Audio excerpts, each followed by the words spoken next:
Natatandaan po ba ng ating colleague yung mga debate nyo? Opo, natandaan ko po. Nasabi niyo pa nga yata nun yung medyo may kahawig akong unggoy eh. Wala na. Kaya lang sabi ko naman sa inyo, at least yung kandidato niyong presidente, kahawig ko rin. Wala po akong sinabi na kahawig ng unggoy. Hindi po totoo yun. Na maaaring baka tumakbo na rin, na pwedeng tumakbo sa lineup ni BP Sara sa 2028. Hindi po ako tatakbong senador, baka madagdagan pa po yung kulang ang kaalaman sa Senado. Thank you, Madam Speaker. Distinguished colleague, ako po ipatapos na rin sa aking interpellation, Madam, bago ako pagtangkang putulin muli. Just for the record, wala pong nagpuputol sa iyo. Hindi po kasi In fact, the time that was given was only 10 minutes. We have now extended it to 31 minutes and 35 seconds.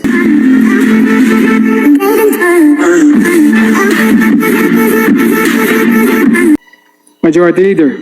Mr. Speaker? Yeah, Mr. Speaker, I move to recognize the Honorable Mr. Speaker? Mark Coleta for his interpellation. The Honorable Marcoleta is now recognized. Thank you, Mr. Speaker. May I be allowed for a few questions to the distinguished Honorable Egay Erice? Pwede ba yung ganito? Magka-about face ako. Nag-interpellate ako. Thank you. Anyway, may president na to. Dito si Kong Nonoy noon. Andun ako sa likod eh. But I was still allowed to interpellate him. Anyway, I can view him from the LED. Or you want me to switch podium, Mr. Speaker? Go ahead, Honorable Marcoleta.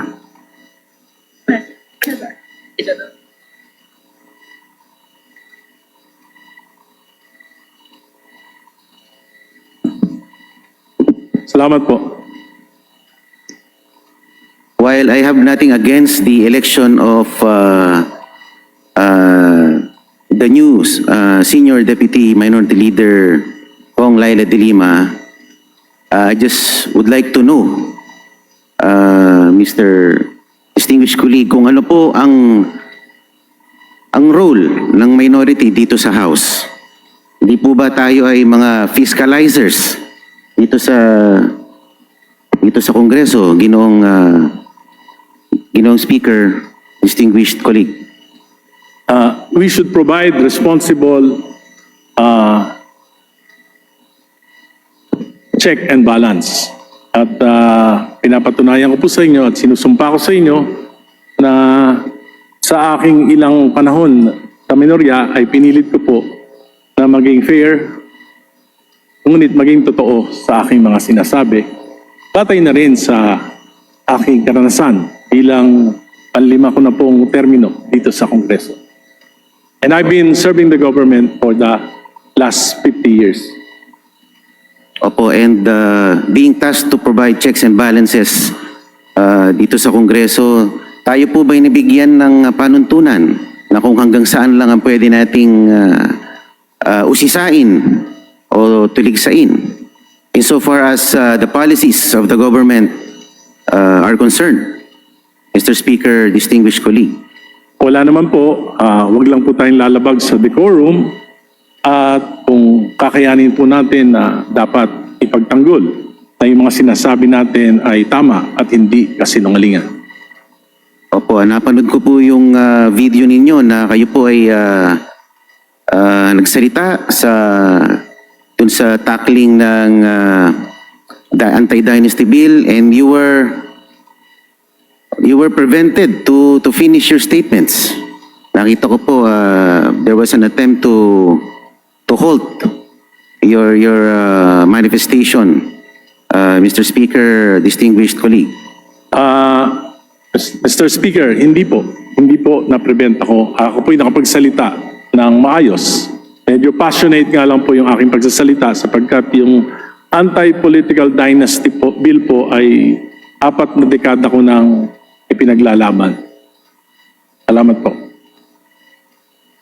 Opo, at base sa inyong sinabi, imbis na maisulong ang anti-dynasty bill, parang naging an act institutionalizing political dynasties ang nangyari.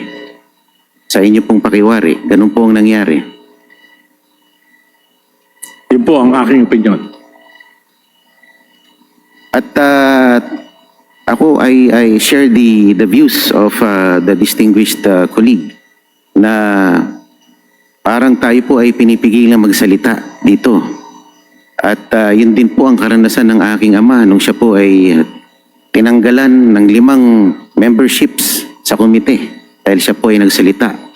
At ito ay laban sa kumpas ng House leadership nung panahon na yun. At nararamdaman ko rin pag ako po ay pinuputol pa nagsasalita dito sa plenaryo, maging sa mga komite. At I share the same sentiment being expressed by the honorable colleague. Tinatangka po na ako po ay pigilan, Mr. Speaker, pero hindi po ako nagpapapigil. Yun po ang masama sa akin. Salamat po.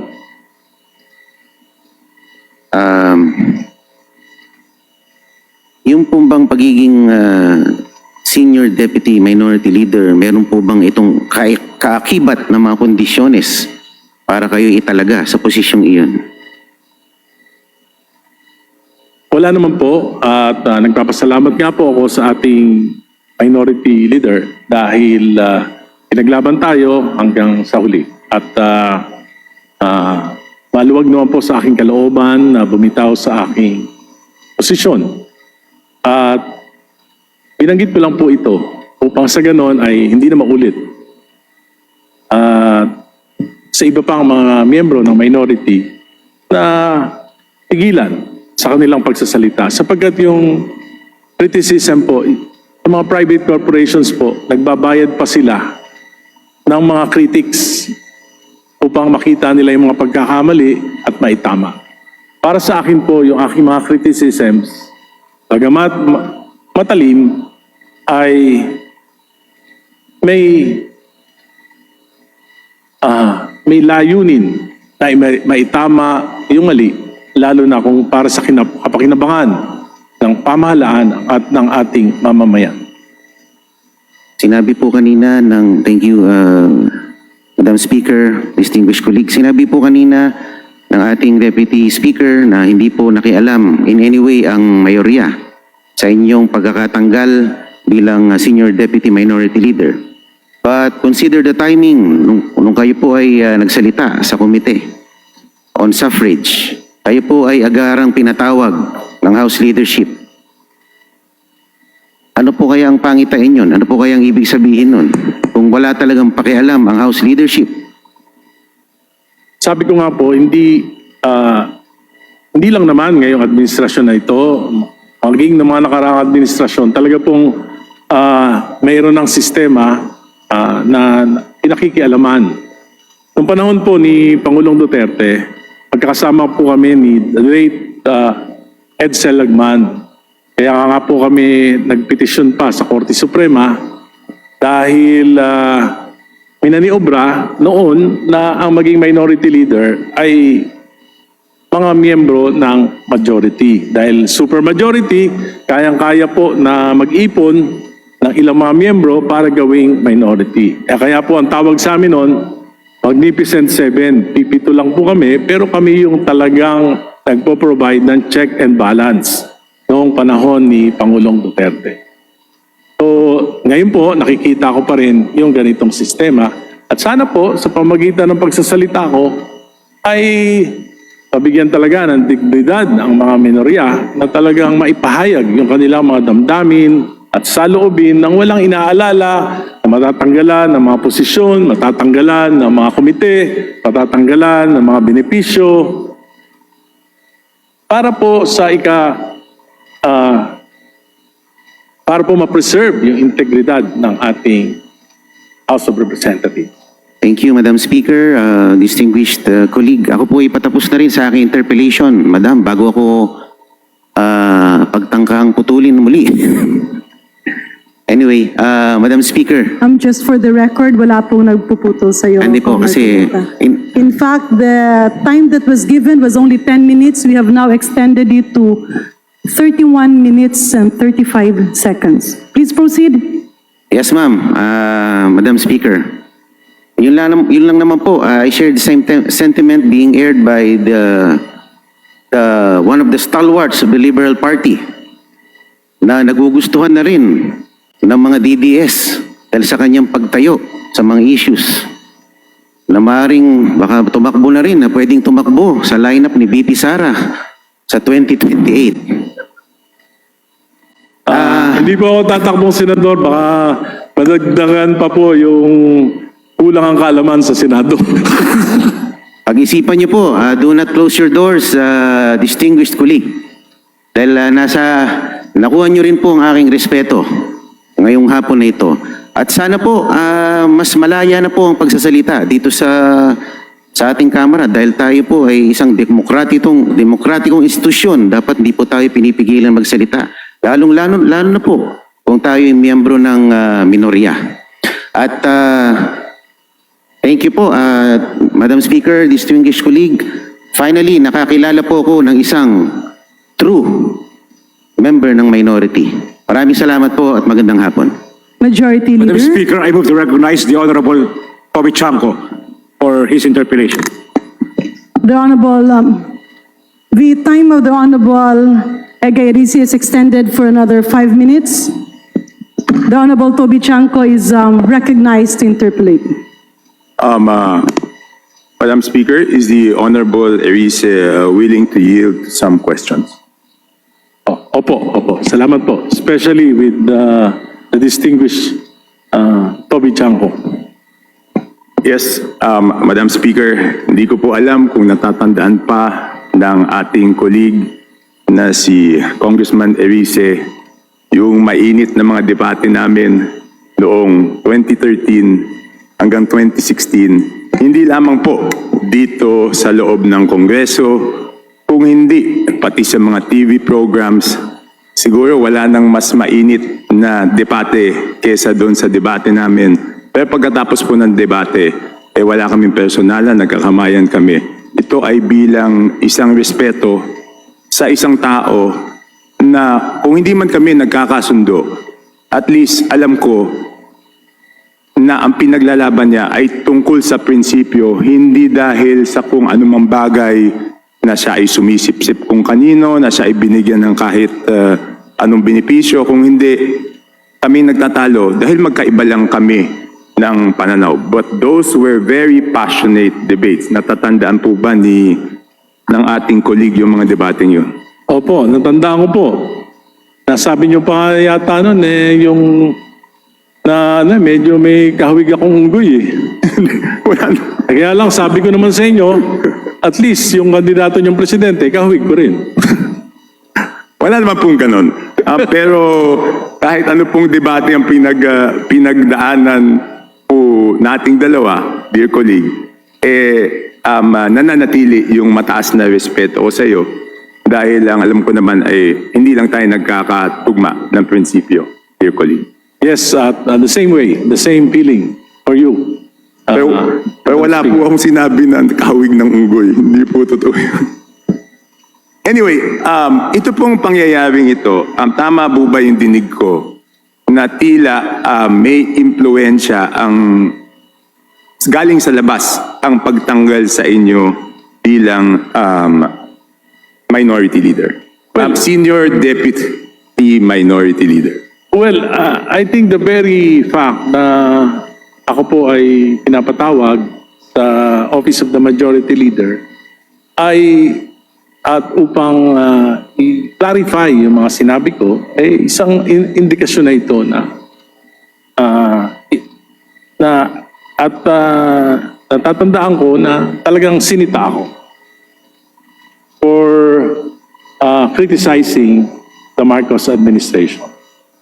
Sinabi ko naman, naintindihan ko dahil siyempre magulang mo. Pero siyempre po, ito po ay isang deliberative body.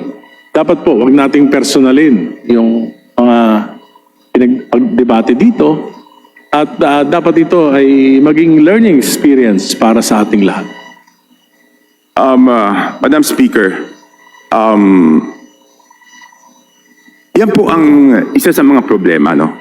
Hindi ko alam kung ang ating colleague dito ang nakausap ko nung nagsimula ang isa sa mga miyembro ng minority na nakausap ko nung nagsimula ang 20th Congress, at dahil hindi na ako sasama sa majority nung panahon na yon, ay inaya akong sumama sa minority. Ang sagot ko nun is mas malaya akong makakapagsalita kung ako ay independent.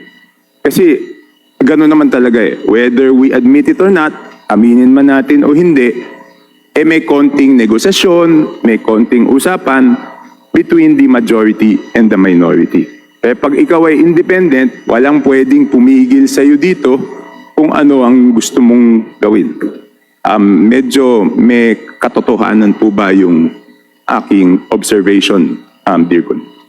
Opo. At totoo po yun dahil gusto ko po na aminin yung katotohanan, yun ang makapagpapalaya sa atin. Nung ako po inirekomenda ni dating SMDL Paul Dasa kay Minority Leader Nonay Libanan, kinausap niya ako at sinabi niya kailangan ko ring magpaalam kay Speaker Romualdez. Kaya po ako mismo ay nagpunta kay Speaker Romualdez sa kanyang townhouse sa McKinley Road at sinabi ko po yung aking pagnanasa na maging Senior Deputy Minority Leader. At inaasahan, maaari pong dahil sa pagpapaalam ko sa kanya, parang may kaunti akong obligasyon na siyempre tumulong sa kanya at dito sa House of Representatives. At nais ko naman pong tumulong. Kaya lang po, nung pinag-aralan ko po yung 2023, 2024 at 2025 General Appropriations Act, ako po ay nanlupo sapagkat hindi pa po ako nakakita sa loob ng 5 kongreso na nung ganitong uri ng pagbabudget na naging dahilan ng bilyong-bilyong pagnanakaw, pandarambong sa ating bayan. Kaya ano po man yung pinangatawanan ko na po, yung pagiging minority, at gusto ko po na kahit paano makapag-contribute para matigil na yung ganitong sistema sa pagbabudget sa ating bansa. Okay. Madam Speaker, dear colleague, tanda ko po yung sinasabi niyong pangyayari noong 2016 na bagong halal po na Pangulo si President Duterte noon, at ang dapat na sana na magiging minority noon ay ang yumaong si Edsel Lagman, di ba? Alam ko po yon dahil nag-usap nga kami ni Congressman Edsel Lagman. At ang naging huling boto ko noon, nung nagbobotohan na dito sa plenaryo para bumoto na speaker, ako po ay nag-independent noon. Never pa po ako sumasama sa minority. Ang akin lang is either sumama ako sa majority o sumama sa ang maging independent, dahil pananaw ko lang po, with all due respect sa lahat ng mga kasamahan natin sa minority, mas malaya po akong makakapagsalita kung ako po ay independent. At ang nangyari po noon, hindi po nanalo yung dating yumaong Edsel Lagman, dahil ang nangyari po doon ay nagkapahiraman ng boto, kaya't iba po ang nangyari.